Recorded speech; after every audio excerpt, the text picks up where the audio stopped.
1,00,000 మంది శివభక్తులతో కలిసి మహారుద్రాక్ష పూజలో పాల్గొనండి. వెంటనే కాల్ చేసి మీ పేరును నమోదు చేసుకోండి. సుమన్ టీవీ ప్రేక్షకులకు నమస్కారం. నేను మీ అనలిస్ట్ మందడి కృష్ణారెడ్డిని మాట్లాడుతున్నాను. అమెరికన్ ప్రెసిడెంట్ డొనాల్డ్ ట్రంప్ తన ఆదాయ వివరాల్ని ప్రకటించాడు. అమెరికన్ కాన్స్టిట్యూషన్ ప్రకారంగా ఏ ప్రెసిడెంట్ అయినా సరే తన యొక్క ఆదాయ వివరాల్ని ఎప్పటికప్పుడు ప్రజలకు తెలియజేస్తాం. అంటే అంతకుముందు తన పదవిలోకి రాకముందు తన ఆదాయం ఎంత, పదవిలోకి వచ్చాక ఆదాయం ఎంత, ఆ ఆదాయం సక్రమమైన మార్గాల ద్వారానే వస్తుందా, లేక తన పదవిని అడ్డం పెట్టుకొని తను ఏదైనా అడ్డదారులు తొక్కి సంపాదించాడా అనే విషయం ప్రజలందరికీ అర్థమయ్యేటట్టుగా చెప్పడానికే ఈ విధానాన్ని ప్రకటించారు. ఆ మాటకు వస్తే మన భారతదేశంలో కూడా ప్రతి రాజకీయ నాయకుడు, అంటే ప్రజల తరపున ఎన్నికైనటువంటి ప్రతి ప్రజాప్రతినిధి, అలాగే బ్యూరోక్రాట్స్, ఎంప్లాయీస్ ఎవరైతే ఉన్నారో, ముఖ్యమైన అధికారంలో ఉన్నటువంటి ఎంప్లాయీస్ అంతా కూడా ప్రతి సంవత్సరం తమకు సంబంధించినటువంటి ఆస్తులు, ఆదాయానికి సంబంధించిన అప్పులకు సంబంధించిన వివరాల్ని తెలియజేయాలి. కానీ దురదృష్టవశాత్తు తెలియజేసే వాళ్ళ సంఖ్య తక్కువ, తెలియజేసిన దాంట్లో కూడా వాస్తవాలు తక్కువ. ఒక ల్యాండ్ వాల్యూ మార్కెట్లో 100 కోట్లు ఉంటే కొనుగోలు ఓన్లీ 10 కోట్లు 5 కోట్లు ఉంటుంది. దాని వాల్యూ 5 కోట్లు 10 కోట్లు చూపిస్తారు తప్ప అది 100 కోట్లు ఉన్నట్టుగా చూపించరు. ఈ రకంగా ప్రజల్ని తప్పుదారి పట్టించేటట్టుగా భారతదేశంలో కూడా అవకతవకలు జరుగుతూ ఉన్నాయి. అమెరికాలో మేధావులంతా కూడా పట్టి చూస్తారు కాబట్టి, ప్రతి వ్యక్తి పరికించే ప్రయత్నం చేస్తాడు కాబట్టి వాస్తవాలకు దగ్గరగా ఉండే అవకాశం ఉంటుంది. మరి అమెరికన్ ప్రెసిడెంట్ డొనాల్డ్ ట్రంప్ ఇచ్చినటువంటి తన యొక్క ఆదాయ వ్యయ పట్టిక లోపల 2024లో తను ఒక క్రిప్టో కరెన్సీకి సంబంధించినటువంటి కంపెనీని ప్రారంభించినట్టుగా, దాంట్లో తనకు సంబంధించినటువంటి షేర్స్ కానీ తత్ఫలితంగా వచ్చినటువంటి లాభాలు కానీ చూసినట్టయితే ఇండియన్ కరెన్సీతో పోలిస్తే 2025లో 11,300 కోట్లకు పైగా ఆదాయాన్ని సంపాదించినట్టుగా అతను ఎకరువు పెట్టాడు. ఇంత పెద్ద మొత్తంలో ఆదాయం రావడానికి కారణం క్రిప్టో కరెన్సీ అనేది వర్చువల్గా బయటికి మనకు కనబడకపోయినప్పటికీ వర్చువల్గా జరిగేటువంటి కరెన్సీ విధానం కాబట్టి ఈ విధానంలో తను లాభాలు చేకూర్చాయని, తన 3 కొడుకులకు కూడా దీంట్లో లాభాలు సంపాదించడం జరిగిందని, తన కుటుంబానికి అంతటికీ ఇది చాలా లాభాలు తెచ్చిపెట్టిందని, ఇది కాకుండా తను అనేక రకాల పెద్ద కంపెనీలు, దిగ్గజ కంపెనీలు ఏవైతే ఉన్నాయో వాటికి సంబంధించిన వాటాలు కూడా కొనుగోలు చేశానని, వాటికి సంబంధించిన షేర్లు కూడా తీసుకున్నానని, తత్ఫలితంగా కూడా తన ఆదాయం చాలా అనేక రెట్లు పెరిగిందని, దానికి సంబంధించిన వివరాలన్నీ తెలియజేయడం జరిగింది. అంటే మన భారతదేశంలో రాజకీయ నాయకులు వ్యాపారాలు చేస్తూ డబ్బు సంపాదించడం కొంత ఇబ్బంది పడేటువంటి పరిస్థితులు ఏర్పడతాయి. కానీ అమెరికన్ సిస్టమ్ ప్రకారంగా ప్రెసిడెంట్గా ఉంటూ కూడా వ్యాపార భాగస్వాముడిగా ఉండడానికి ఏ రకమైన అడ్డంకులు ఉండవు. తద్వారా మరి వాళ్ళు 1,000 కోట్లు, లక్షల కోట్లు కూడా వెనుకేసే అవకాశాలు ఉంటాయి. కారణం అమెరికన్ సిస్టమ్కి ఇండియన్ సిస్టమ్కి మధ్య చాలా తేడా ఉంది. ఇక్కడ భారతదేశంలో ఆంక్షలు చాలా ఉంటాయి, కానీ పాటించే వాళ్ళు ఉండరు. చట్టాలు చాలా ఉంటాయి, కానీ వాటికి తనకు అనుగుణంగా మార్చుకునేటువంటి వాళ్ళు ఎక్కువ మంది ఉంటారు తప్ప వాటి వల్ల ఇబ్బందులు పడి తమ పదవులు కోల్పోవాల్సిన పరిస్థితులు ఇక్కడ ఉండడం చాలా తక్కువ. ఎందుకంటే దీంట్లో ఉన్నటువంటి కొన్ని లొసుగులు, లోపాలని ఆధారం చేసుకొని ఆ చట్టాన్ని తమకు అనుగుణంగా మార్చుకోవడం ఎట్లాగో ఇక్కడ వాళ్ళు తెలుసుకున్నారు. కానీ అమెరికన్ సొసైటీ లోపల ఎక్కువగా చట్టాలు చాలా స్ట్రింగెంట్గా ఉంటాయి. వాటి ఖచ్చితంగా పాటించాల్సిన అవసరం ఉంటుంది. అది అమెరికన్ ప్రెసిడెంట్ అయినా, సామాన్యుడైనా చట్టం ముందు సమానులుగా ఉండే అవకాశాలు ఎక్కువ ఉంటాయి.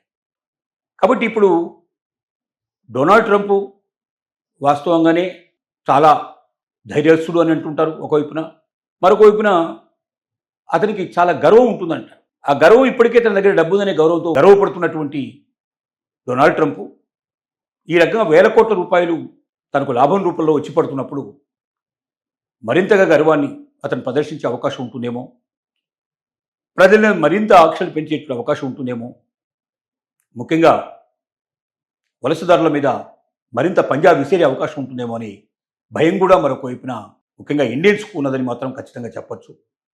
ఏది ఏమైనప్పటికీ అమెరికన్ ప్రెసిడెంట్ తన యొక్క లాభాల పంటలో మరింతగా ముందుకు వెళుతున్నాడు. క్రిప్టో కరెన్సీకి అతనికి ఒక వరంలాగా తయారైంది. దాని మూలంగా వచ్చి పన్నులు చెల్లించేదానికన్నా వచ్చే ఆదాయం చాలా ఎన్నో రెట్లు పెద్దది కాబట్టి తద్వారా అతను లాభపడుతున్నాడు. ఈ లాభాలు అతని గర్వాన్ని పెంచకుండా ప్రజలకు హితవు కోసం పాటుపడితే బాగుంటుందని ప్రతి ఒక్కరు కూడా ఆశిస్తున్నారు. అమెరికన్ ప్రెసిడెంట్ డొనాల్డ్ ట్రంప్ తన ఆదాయ వివరాల్ని ప్రకటించాడు. అమెరికన్ కాన్స్టిట్యూషన్ ప్రకారంగా ఏ ప్రెసిడెంట్ అయినా సరే తన యొక్క ఆదాయ వివరాల్ని ఎప్పటికప్పుడు ప్రజలకు తెలియజేస్తాం. అంటే అంతకుముందు తను పదవిలోకి రాకముందు తన ఆదాయం ఎంత, పదవిలోకి వచ్చాక ఆదాయం ఎంత, ఆ ఆదాయం సక్రమమైన మార్గాల ద్వారానే వస్తుందా, లేక తన పదవిని అడ్డం పెట్టుకుని తను ఏదైనా అడ్డదారులు తొక్కి సంపాదించాడా అనే విషయం ప్రజలందరికీ అర్థమయ్యేటట్టుగా చెప్పడానికే ఈ విధానాన్ని ప్రకటించారు.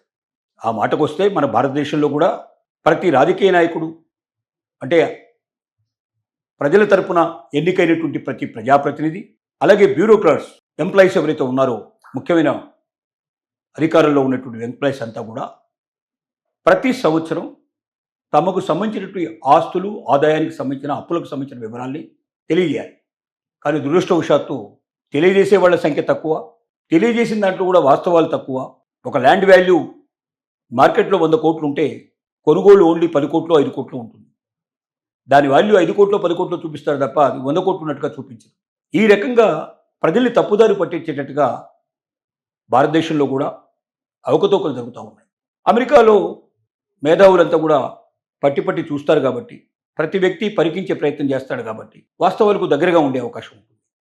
మరి అమెరికన్ ప్రెసిడెంట్ డొనాల్డ్ ట్రంప్ ఇచ్చినటువంటి తన యొక్క ఆదాయ వ్యయ పట్టిక లోపల 2024లో తను ఒక క్రిప్టో కరెన్సీకి సంబంధించినటువంటి కంపెనీని ప్రారంభించినట్టుగా, దాంట్లో తనకు సంబంధించినటువంటి షేర్స్ కానీ తత్ఫలితంగా వచ్చినటువంటి లాభాలు కానీ చూసినట్టయితే ఇండియన్ కరెన్సీతో పోలిస్తే 2025లో 11,300 కోట్లకు పైగా ఆదాయాన్ని సంపాదించినట్టుగా అతను ఎకరువు పెట్టాడు. ఇంత పెద్ద మొత్తంలో ఆదాయం రావడానికి కారణం క్రిప్టో కరెన్సీ అనేది వర్చువల్గా బయటికి మనకు కనబడకపోయినప్పటికీ వర్చువల్గా జరిగేటువంటి కరెన్సీ విధానం కాబట్టి ఈ విధానంలో తను లాభాలు చేకూర్చాయని, తన 3 కొడుకులకు కూడా దీంట్లో లాభాలు సంపాదించడం జరిగిందని, తన కుటుంబానికి అంతటికీ ఇది చాలా లాభాలు తెచ్చిపెట్టిందని, ఇది కాకుండా తను అనేక రకాల పెద్ద కంపెనీలు, దిగ్గజ కంపెనీలు ఏవైతే ఉన్నాయో వాటికి సంబంధించిన వాటాలు కూడా కొనుగోలు చేశానని, వాటికి సంబంధించిన షేర్లు కూడా తీసుకున్నానని, తత్ఫలితంగా కూడా తన ఆదాయం చాలా అనేక రెట్లు పెరిగిందని దానికి సంబంధించిన వివరాలన్నీ తెలియజేయడం జరిగింది.